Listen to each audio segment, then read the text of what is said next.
அனைவருக்கும் வணக்கம். நம்ம சோஷியாலஜி ஆப்ஷன் சீரிஸ் பார்த்துருக்கோம். இந்த கிளாஸில் நாம் யூனிட் 9 இருக்கக்கூடிய சிஸ்டம் ஆஃப் கின்ஷிப் அப்படிங்கிற அந்த சாப்டர் தான் பார்க்க போகிறோம். அதில் நாம் முதல்ல கின்ஷிப்னா என்ன, அதன் பிறகு ஃபேமிலினா என்ன, என்னென்ன டைப்ஸ் ஆஃப் ஃபேமிலிஸ் இருக்குது, ஒரு ஃபேமிலியானது எப்படி ஃபார்ம் ஆகுது, இதுதான் நம்ம இந்த கிளாஸில் பார்க்க போகிறோம். ஃபஸ்ட்டு நாம் கின்ஷிப்னா என்ன அப்படின்னு பார்க்கும்போது, kinship is a network of relations based on blood, marriage, adoption. அதாவது இந்த கின்ஷிப்னா என்ன அப்படின்னா, இப்போது என் கூட யாராவது பிறக்கிறான்னு வச்சுக்கோங்க, அண்ணனோ தம்பியோ அக்காவோ தங்கச்சியோ, ஒரு ரத்த பந்தத்தின் மூலமாக ஏற்படக்கூடிய ஒரு உறவு முறை. கின்ஷிப்னா நத்திங் பட் உறவு முறைங்க. ஒரு ரத்த சம்பந்தமான உறவு முறை இருக்கும். ஒரு பெண்ணுனா ஒரு பெண்ணையோ இல்லை ஒருத்தர் ஆணையோ மேரேஜ் பண்ணுவதன் வாயிலாக ஏற்படக்கூடிய ஒரு உறவு முறை. அடாப்ஷன் தத்தெடுப்பதன் வாயிலாக இருக்கக்கூடிய ஒரு உறவு முறை. இப்படி இப்போ சித்தப்பா பெரியப்பா இவங்க எல்லாமே ரத்த பந்தத்தின் மூலமாக உருவாகிறவங்க. இப்படி இந்த ரிலேஷன்ஸ் தான், அதாவது ரத்த பந்தம் மூலமாகவோ இல்லை மேரேஜ் மூலமோ அடாப்ஷன் மூலமாகவோ நமக்கு ஏற்படக்கூடிய ஒரு உறவு முறையை தான் கின்ஷிப் அப்படின்னு சொல்லுவாங்க. ஃப்ரெண்ட்ஷிப் வேறு, வேலை செய்யக்கூடிய இடத்துல அந்த கல்விக்கு வேறு. இது இந்த 3 விதமாக பேஸ் பண்ணது தான் கின்ஷிப் அப்படின்வாங்க. It shapes family, house hold, inheritance, property and identity. கரெக்டாக? இது எல்லாத்துலேயுமே அவங்களுக்கு உரிமை இருக்கும். இப்போ மேரேஜ் பண்ணதுனால எனக்கு இருக்குது, ஆனால் என்னுடைய ஒய்ஃபுக்கு என்னுடைய சொத்தில் பங்கு இருக்குது. அதே போல் பிளட் ரிலேஷன்னா அவங்களுக்கும் அந்த சொத்தில் பங்கு இருக்குது. இன்ஹெரிட்டன்ஸில் பங்கு இருக்குது. ஹவுஸ் ஹோல்டிங்கில் பங்கு இருக்குது. கரெக்டாக இல்லையா? இதுதான் கின்ஷிப் அப்படின்னு சொல்லுவாங்க. ஃபஸ்ட் நாம் ஃபேமிலினா என்னன்னு பார்த்துருவோம். ஃபேமிலி அப்படிங்கிறது சோஷியல் இன்ஸ்டிடியூஷன். நம்ம ஃபஸ்ட்டு கிளாஸ்லேருந்து பார்த்துட்ருக்கோம். ஃபேமிலி ஒரு institution where people live together, எல்லோரும் சேர்ந்து ஒன்றா வாழ்வாங்க. அவங்களுடைய ரோல்ஸை ப்ளே பண்ணுவாங்க. Reproduction, socialization, economic support. கரெக்டாக இல்லையா? ஒரு ஃபேமிலியில் ஒரு அப்பா அம்மா இருக்காங்கன்னா அவங்க மேரேஜின் பிறகு குழந்தைகளை பெற்றுக்குவாங்க, சோஷியலைஸ் பண்ணுவாங்க. அதாவது குழந்தைகளை எப்படி இந்த சமுதாயத்தில் எப்படி நடந்துக்கணும் அப்படிங்கிற அந்த சோசியலைசேஷன் ப்ராசஸ் அங்கே தான் நடக்கும். எக்கனாமிக்கல் சப்போர்ட் கிடைக்கும் குழந்தைங்களுக்கு. அவங்க ஸ்கூலில் சேர்க்கணும், அவங்களுக்கு திருமணம் செஞ்சு வைக்கணும், அவங்களுடைய அந்த ஃபுட்ஸுக்காகட்டும், அந்த தங்குவதற்காகட்டும், அந்த எல்லாத்தையுமே எக்கனாமிக் சப்போர்ட்டாக ஒருத்தருக்கு சார்ந்த ஒருத்தர் இருப்பாங்க இல்லையா? இப்போ ஒரு நியூக்ளியர் ஃபேமிலியாக இருக்காங்க, இல்லை ஒரு ஜாயிண்ட் ஃபேமிலியாக இருக்குது அப்படின்னா 10 பேர் இருக்காங்கன்னா யாராவது 2 பேராவது வேலைக்கு போவாங்க, இல்லை அவங்களுக்கு வேலை இல்லைனா இன்னும் 2 பேர் வேலைக்கு போவாங்க. ஸோ அந்த எக்கனாமிக் பேரிங் அப்படிங்கிறது அங்கே நடந்துகிட்டே இருக்கும். ஸோ இதோடைய ஃபங்க்ஷன்ஸ் என்னென்னு சொல்லும்போது மர்டாக் என்ன சொல்கிறாரு, செக்ஸுவல் ரெகுலேஷன்ஸுக்கு இந்த ஃபேமிலின்றது ஒரு முக்கியமான காரணம் என்ன? ஒருத்தனுக்கு ஒருத்தி அப்படிங்கிறது அந்த மேரேஜின் மூலமாக ஃபேமிலி அப்படிங்கிறது அந்த செக்ஸுவல் ரெகுலேஷன்ஸுக்கு அது ஹெல்ப்ஃபுல்லாக இருக்கும். ரீப்ரொடக்ஷனுக்கு ஹெல்ப்ஃபுல்லாக இருக்கும். Economic cooperation. கரெக்டாக இல்லையா? பொருளாதார ரீதியாக ஒத்துழைக்கிறதுக்கு அது வசதியாக இருக்கும். சோஷியலைசேஷன் ஆஃப் சில்ட்ரன், மேலே பார்த்ததே தான், அதை திருப்பி சொல்கிறாங்க. ஸோ இந்தியன் பர்ஸ்பெக்டிவில் பார்க்கும்போது ஃபேமிலி அப்படிங்கிறது both emotional and economical unit. அதாவது மனது ரீதியாகவும் நம்மளுக்கு ஒரு எக்கனாமிக் ஒரு எமோஷனல் சப்போர்ட்டிவாகவும் ஃபேமிலி இருக்கும், எக்கனாமிக்கல் சப்போர்ட்டாகவும் ஃபேமிலி இருக்குன்றாங்க. அடுத்தது ஹவுஸ் ஹோல்ட் அப்படிங்கிறது ஒரு லிவிங் அரேஞ்ச்மெண்ட். அதாவது பாருங்கள், people sharing the same resident, food and resources. ஒரு ஹவுஸ் ஹோல்டிங்காக இருக்கும். ஃபேமிலி வேறு, ஹவுஸ் ஹோல்டு வேறு.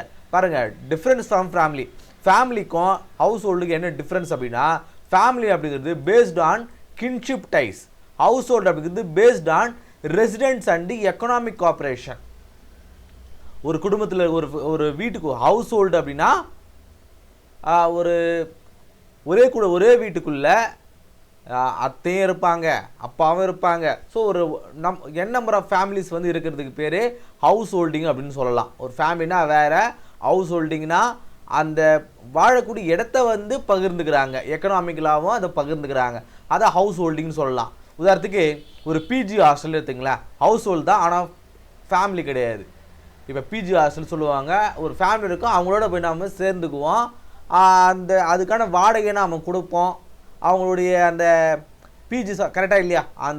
அவங்களோட போய் நம்ம சாப்பிடுவோம், ஆனால் அவங்க வேறு நம்ம வேறு இல்லையா? அதுதான் ஹவுஸ் ஹோல்டிங் அப்படின்றாங்க. அடுத்தது மேரேஜ் அப்படிங்கிறது socially approved sexual and economic union between man and woman to form a family. அதாவது சமுதாய ரீதியாக செக்ஷுவலாகவும் இல்லை எக்கனாமிக்கலாகவும் ஒரு மேன் அண்ட் உமனை யூனிட் பண்ணுறது தான் மேரேஜ் அப்படின்றாங்க. ஒரு ஃபேமிலி ஃபார்ம் பண்ணுவாங்க. இது என்ன பண்ணணும், கின்ஷிப்பை ரெகுலேட் பண்ணணும், இன்ஹெரிட்டன்ஸை ரெகுலேட் பண்ணணும், லெஜிட்டிமேசி ஆஃப் சில்ட்ரனை கரெக்டாக இவங்க பிறந்தவங்க தான், ஸோ இவங்களுடைய சொத்துக்கள் இவங்களுக்கு சட்டப்பூர்வமாக இவங்களுக்கு தான் வந்து சேரும் அப்படிங்கிறத அதை ரெகுலேட் பண்ணுது. டைப்ஸ் ஆஃப் மேரேஜ்னு பார்க்கும்போது மோனோகேமி, பாலிகேமி, எண்டோகேமி, எக்ஸோகேமி, அரேஞ்ச் விசஸ் லவ் மேரேஜ்னு சொல்லிட்டு பிரிக்கிறாங்க. மோனோகேமினா என்ன, ஒரு ஆணும் ஒரு பெண்ணும் சேர்ந்துக்கிறது. போலிகேமினா என்ன, இதில் வந்து ரெண்டு விதமாக வந்து பிரிக்கிறாங்க. போலிகினி அப்படின்னா ஒரு ஆண் வந்து பல பெண்களோட திருமணம் செஞ்சுக்கிறது. இது வந்து ட்ரைபல்ஸ்லேயும் சில முஸ்லீம்ஸ்லேயும் வந்து இது ட்ரெடிஷ்னலாக ஃபாலோ பண்ணிட்டு வராங்க. போலியாண்ட்ரி அப்படின்னா ஒரு பெண் வந்து பல ஆண்களை வந்து திருமணம் செஞ்சுக்கிறது. தோடா ட்ரைபு, பஹாரி ட்ரைபில் இது வழக்கத்தில் இருக்குது.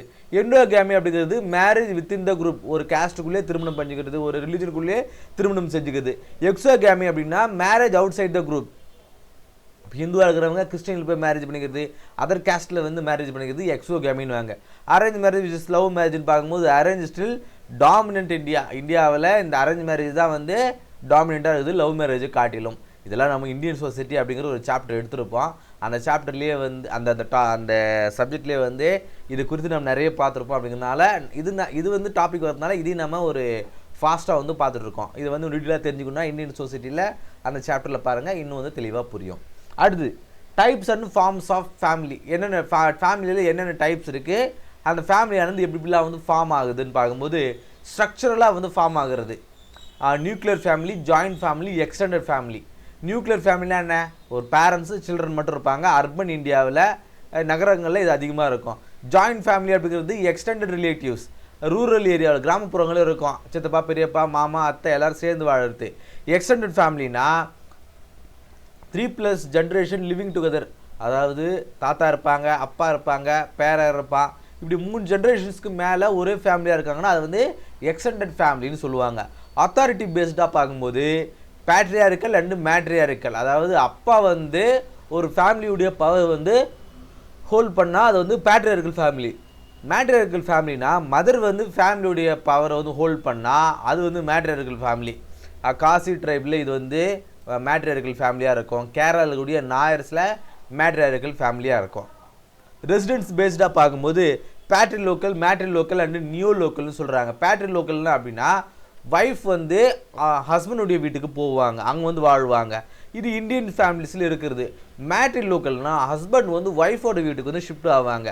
காசி, நாயர் இவங்கெல்லாம் வந்து மேலே பார்த்தே தான் மேட்ரி லோக்கல் பார்த்து இல்லையா, அதே போல் தான் மேட்ரி லோக்கல்.